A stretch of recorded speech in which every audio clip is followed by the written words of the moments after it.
Hey guys, for today's I'll be rating and appreciating Lourdes Melodrama album.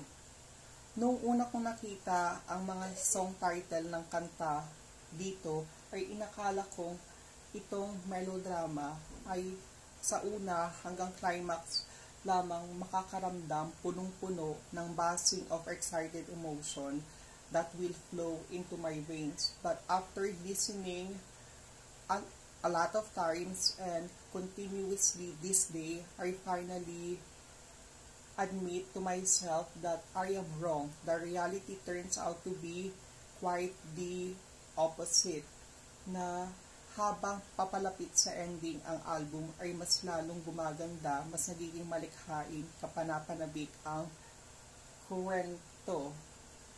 Kung sa kwento, kung ihalin tulad ko. Ang tema nito ay break up,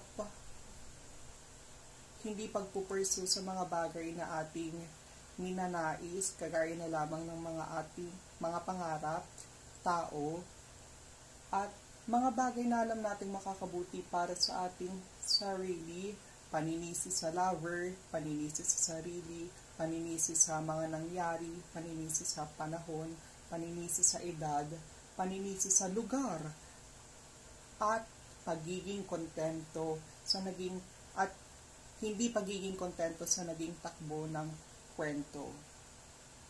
Malakas, kalat-kalat ang negative energy sa loob ng album na ito na hindi magugustuhan ng marami.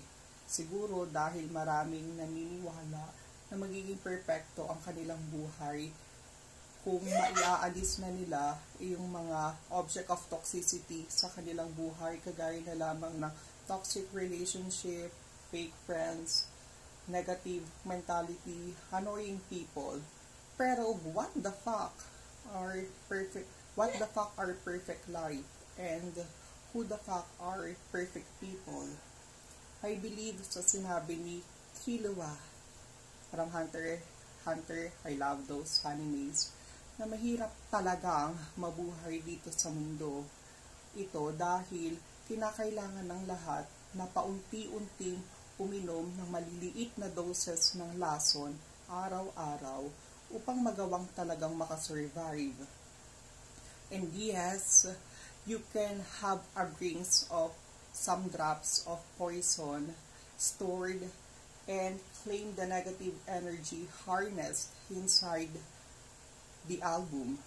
Wala naman talagang perpekto sa mundong ito, at iyon ay kinakailangan nating tanggapin. This is what I think ang pangunahing mensahe ng melodrama. In the end, tuturuan tayo ng album na ito na maging kontento sa hindi perpektong tao, kwento, at ideya.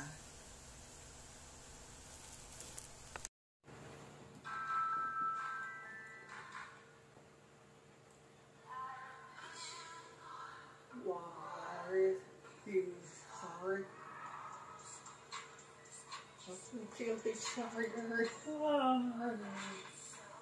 In the morning, it begins to beat of the heartbeat. The wire in the guard. Hard, but you want to speak my cross now. Hard, betraying. Hard, mate. It's hard, Mary. I'm so maybe my breaking. This is all we get in this story.